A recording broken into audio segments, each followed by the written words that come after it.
प्यारे पाकिस्तान के प्यारे पाकिस्तानियों, इस वीडियो में सबसे पहले बात करेंगे इस तस्वीर के बारे में जो एक इंतहाई शर्मनाक तस्वीर है पाकिस्तान के लिए। जैसा कि आप इस तस्वीर में देख सकते हैं कि दुनिया के मुख्तलिफ ममालिक के सरबराहान जो है वो खड़े में हैं। 100+ आप कह लें कि इन लोगों की तादाद है। ये एक समिट हुई है रिसेंटली दुबई में क्लाइमेट चेंज पे। यूनाइटेड नेशन के जो मेंबर्स हैं क्लाइमेट चेंज के, वो आए हुए थे दुबई में। वहाँ पे आप कह लें कि इनकी समिट हुई, एक कॉन्फ्रेंस हुई। इसमें हमारे जो मौजूदा वज़ीर आज़म साहब हैं अनवार उल हक काकड़ साहब, वो भी गए हुए थे। और ये बाकायदा जो है एक आप कह लें कि शर्त चल रही थी। लोगों ने सट्टा लगाया हुआ था सोशल मीडिया पे कि कोई हमें ढूंढ के दिखाए इसमें हमारा वज़ीर आज़म कहाँ है, हम उसको इतने पैसे देंगे, इतने लाइक्स देंगे, इतने फॉलोअर्स देंगे। ये हालात हैं। और जब खान साहब वज़ीर आज़म होते थे तो वो फ्रंट रो में नज़र आ जाते थे, बिल्कुल सामने फ्रंट पे खान साहब होते थे जब वो वज़ीर आज़म थे। और जब शहबाज शरीफ बना वो साहब भी नज़र नहीं आते थे। जब इस तरह की तस्वीरें सामने आती थी ढूंढना पड़ता था, फिर भी नज़र नहीं आते थे। तो जब ये तस्वीर मेरे सामने आई तो मुझे भी कोई 10-15 मिनट लगे कि यार हमारा वज़ीर आज़म किधर गया। तो बड़ी मेहनत के बाद वो साहब मुझे नज़र आए। राइट साइड पे आप देख सकते हैं वो नुक्कर में अकेले बिल्कुल अलग थलग खड़े हुए हैं अनवार उल हक काकड़ साहब। ये पाकिस्तान के जो है वो वज़ीर आज़म की आप कह लें कि औकात है। बंदे की कोई पर्सनैलिटी नहीं है। अगर ये कोई होता किसी खाते का तो इसको जो है वो यहाँ फ्रंट रो में होना चाहिए था। इंडिया का वज़ीर आज़म जो नरेंद्र मोदी है वो फ्रंट रो में खड़ा हुआ बिल्कुल सामने दुबई के आप कह लें हेड के साथ। तो वो हमारे माशाल्लाह वज़ीर आज़म साहब एक तो पीछे खड़े हुए हैं, दूसरा बिल्कुल नुक्कर में खड़े हुए हैं और साथ भी कोई नहीं खड़ा हुआ, कोई मुंह लगाने को तैयार नहीं है। ऐसा लग रहा है जैसे कोई जो है ना वो कॉफ़ी चाय पेश करने वाला होता है जो साथ आके खड़ा हो जाता है, सर आपको कोई चीज़ चाहिए तो नहीं। एक वो खान का दौर था जो फ्रंट रो पे नज़र आते थे, और एक ये अभी दौर चल रहा है जब शहबाज था वो भी नज़र नहीं आता था, और ये साहब के भी जो है वही हाल है। तो बहरहाल एक ये चीज़ आपके सामने शेयर करनी थी। इस वक्त सोशल मीडिया पे इस तस्वीर के ऊपर शर्तें चल रही हैं कि जी वज़ीर आज़म ढूंढ के दिखाएं और इतने पैसे ले जाएं। ये हालात हुए पड़े हैं। तो बहरहाल एक ये चीज़ आपके साथ शेयर करनी थी। आपकी क्या राय है नीचे कमेंट सेक्शन में ज़रूर बताएं। उसके बाद प्यारे पाकिस्तानियों बात करेंगे इरशाद भट्टी साहब के बारे में, और ये साथ जो सलीम साफ़ी है। इरशाद भट्टी ने जो है वो अच्छी खासी आप कह लें कि इनकी क्लास ली एक प्राइम टाइम प्रोग्राम में। क्या हुआ पहले आप ये क्लिप सुनें कि आपस में क्या गुफ्तगू फरमा रहे हैं दोनों, फिर आगे मजीद बात करते हैं। आप कह रहा था ना कि आपसे मैंने सुना, बार बार सुना, इक्तदार से निकलेगा लंदन चला जाएगा। गया, भाग गया, चला जाएगा।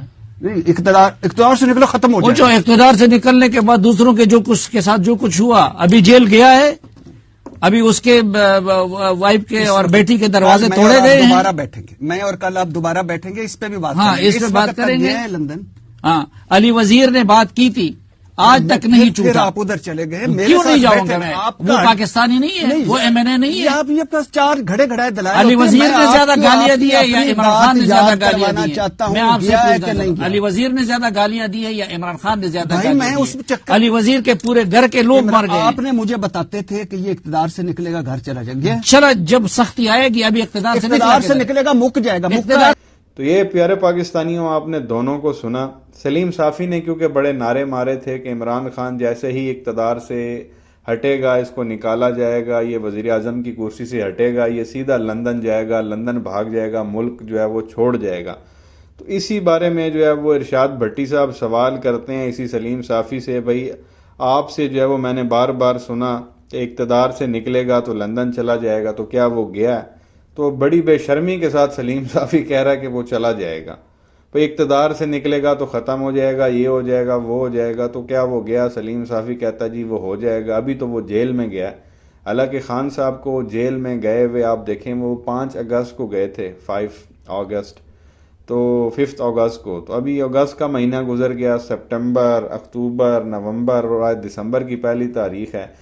4 महीने खान साहब को जेल में हो चुके हैं, और खान साहब के सामने बड़ी ऑफरें रखी गई कि आप बाहर चले जाएं कुछ अरसे के लिए, लेकिन खान साहब जो है वो डट के वहीं बैठे में, वहाँ से हिले नहीं हैं। हालांकि साफ़ी ने जो है सलीम साफ़ी ने बड़े नारे मारे, जी इक़्तिदार से निकलेगा सीधा बाहर जाएगा। تو دیکھ لیں سارا، وہ اس پہ چسکے لے رہے ہیں، وہ بھی ارشاد بھٹی صاحب سنانا پھر چلا گیا، اس پہ پھر ایک پروگرام کرتے ہیں۔ تو اب سلیم صافی کے پاس کوئی جواب نہیں تھا، تو وہ پھر اپنا جو ہے نا علی وزیر کی اس نے بیچ میں اس کو تلنا شروع کر دیا، اس کو بیچ میں ڈال دیا۔ علی وزیر نے یہ کہا اس نے زیادہ گالیاں دی ہیں یا عمران نے زیادہ گالیاں دی ہیں، تو پھر علی وزیر بھی جیل میں ہے، تو یہ ہے تو وہ ہے۔ یہ مطلب اوقات ہے سلیم صافی کی، اتنی لمبی لمبی یہ چھوڑتا ہے اور بڑا جو ہے وہ صافی بنتا ہے۔ اور حالات اس کے یہ ہیں کہ خان صاحب کے جتنے بھی نوکروں کے انٹرویو ہوئے ہیں وہ اس سلیم صافی نے کیے ہیں۔ وہ ابھی وہ حاجرہ کا ماجرا چل رہا تھا، وہ جید چنگڑ نے تو اس کو اپنے پروگرام میں بلا لیا اور بڑے چسکے لیے۔ اگلا جو آپ کہہ لیں کہ متوقع ایک انٹرویو ہے نا اسی خاتون کا، وہ یہ بندہ لے گا، آپ لوگ دیکھ لینا آنے والے دنوں میں۔ تو بہرحال ایک یہ چیز بھی آپ کے ساتھ شیئر کرنی تھی۔ اس کے بعد پیارے پاکستانیوں بات کریں گے تھوڑی سی جو ہے وہ نورے اور اس کی بیٹی کے بارے میں۔ آپ سب جانتے ہی ہیں اسے، 21 اکتوبر سے جو ہے یہ صاحب یہاں پہ آئے ہوئے ہیں، بڑے نعرے مار کے آئے تھے، میں نے یہ کر دینا، میں نے وہ کر دینا ہے، میں نے 2/3 میجورٹی لے لینی ہے، میں نے وزیر اعظم بن جانا ہے۔ لیکن یہ صاحب چل نہیں پا رہے، الیکشن کیمپین ان سے نہیں ہو رہی، باہر یہ عوام میں نکل نہیں پا رہے۔ اس وقت ان کی حالات آپ کہہ لیں کہ حالت اس کی ایسی ہے اس وقت، 75 روپے والا جو نوٹ ہے نا، اگر آپ غور کریں وہ کچھ دکاندار جو ہے وہ لیتا ہی نہیں ہے، اس کی حالت ہوئی بھی ہے وہ 75 والے نوٹ کی۔ مارکیٹ میں تو آ گیا لیکن چل نہیں رہا۔ جیسے وہ 75 والا نوٹ آپ کہیں لے کے جائیں، کوئی لیتا ہے کوئی نہیں لیتا، لوگ حیران پریشان ہوتے ہیں۔ وہی حالات اس کے، تو یہ گیا، نعرے تو اس نے مارے بڑے، لیکن یہ ایکسیپٹیبل نہیں ہے، اس کو سمجھ میں نہیں آ رہا کہ میں کروں تو میں کیا کروں۔ تو یہ حالات ہیں انصاف کے، کوئی آپ کہہ لیں کہ مہم جو ہے وہ ان کی طرف سے الیکشن کی جو ہے وہ نظر نہیں آ رہی، بالکل خاموش۔ پتہ نہیں پرائیویٹ میٹنگز میں جو ہے وہ کیا فلم ان لوگوں نے جو ہے وہ چلائی ہوئی ہے۔ بہرحال اس کے علاوہ جی ایک کلپ آپ کے ساتھ شیئر کریں گے مریم نواز صاحبہ کا۔ جانتے ہی ہیں آپ اسے، پٹواریوں کی مادر ملت، ان کی امی، ان کی نانی، ان کی باجی اور پتہ نہیں کیا کیا۔ انہوں نے مری میں جا کے جو ہے وہ ایک سٹیٹمنٹ دی۔ میں چاہتا ہوں کہ آپ یہ سٹیٹمنٹ سنیں اور دیکھیں کیسے یہ عوام کو جو ہے وہ بے وقوف بنانے کی یہ محترمہ کوشش کر رہی ہیں۔ عوام کو کیا، پٹواریوں کو بے وقوف بنانے کی کوشش کر رہی ہے۔ عوام تو خیر ان کے اب کسی بھی جو ہے وہ چکر میں نہیں آتی۔ تو یہ چھوٹا سا کلپ ہے، پہلے آپ یہ دیکھیں اور سنیں یہ محترمہ کیا فرما رہی ہیں، پھر آگے مزید بات کرتے ہیں۔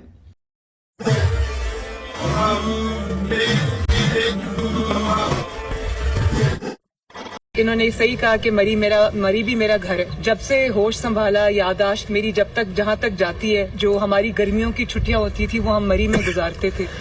میرے دادا کا یہاں پر پرانا ایک گھر تھا پہلے، کہ اگر اللہ تعالیٰ نے موقع دیا تو مری کی تقدیر ہمیں بدلنی چاہیے۔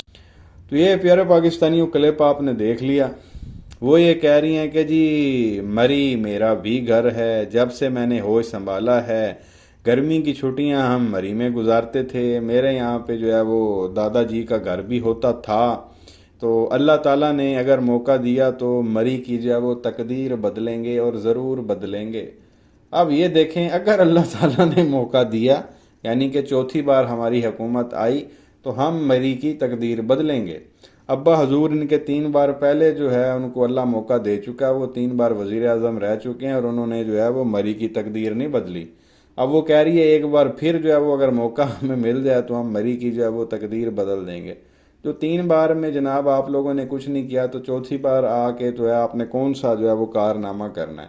اور بندہ ان لوگوں سے پوچھے آپ لوگوں کی اچیومنٹ کیا رہی ہے پچھلے جو 3 بار آپ لوگوں کو حکومت ملی ہے، تو ایک ہی چیز ان کے منہ سے نکلتی ہے، ہم نے موٹر وے بنائی ہے۔ آپ کسی بھی پٹواری کے پاس چلے جائیں جی، انہوں نے سڑکیں بنائی ہیں، پل بنائے ہیں، انہوں نے موٹر وے بنائی ہے۔ اس کے علاوہ کوئی آپ کہہ لیں کہ ہیلتھ سیکٹر میں کوئی انہوں نے کوئی بہت بڑا کارنامہ کیا ہو، کوئی ایجوکیشن سیکٹر میں جو ہے وہ ان لوگوں نے کوئی بہت بڑا کارنامہ کیا ہو، کوئی آپ کہہ لیں کہ ایسی کوئی جدید چیز ان لوگوں نے اپنے دور میں بنائی ہو جس سے پاکستان کو فائدہ ہو اور پاکستان نے اس چیز کو ایکسپورٹ کرنا شروع کر دیا ہو، تو بندہ کہے یہ صرف آپ کو موٹر وے، یہی موٹر پچھلے 30 سال سے عوام کو جو ہے یہ 20 سال سے ٹوپیاں کراتے ہوئے آ رہے ہیں، ہم نے موٹر وے بنائی ہے ووٹ دے دیں، ہم نے موٹر وے بنائی ہے ہمیں۔ یہ سیمنٹ، کنکریٹ اور سریے سے آپ کہہ لیں کہ اگر ان چیزوں کو سائڈ پہ کر دیں نا، آپ ان سے پوچھیں کہ نورے کی ایسی کون سی اچیومنٹ ہے جس کے اندر سیمنٹ، سریا اور بجری نہیں ہے، اس کے علاوہ کوئی چیز بتائیں، تو ایک چیز آپ کو نہیں ملے گی ان لوگوں کی۔ बहरहाल वो अब दावा कर रही है वहाँ मीडिया के सामने जी, अब अल्लाह ने अगर हमें मौका दिया तो हम मरी की जो है वो तकदीर बदलेंगे। अल्लाह करे जी, अगर इनको मौका मिलता है तो ये तकदीर बदलें। तो बहरहाल ये कुछ क्लिप्स आपके साथ शेयर करने थे। आपकी क्या राय है नीचे कमेंट सेक्शन में जो है वो ज़रूर बताएं। वीडियो को लाइक करें, चैनल को सब्सक्राइब करें और बेल आइकन पर ज़रूर क्लिक कर लें अगर आपने अभी तक नहीं किया तो। शुक्रिया।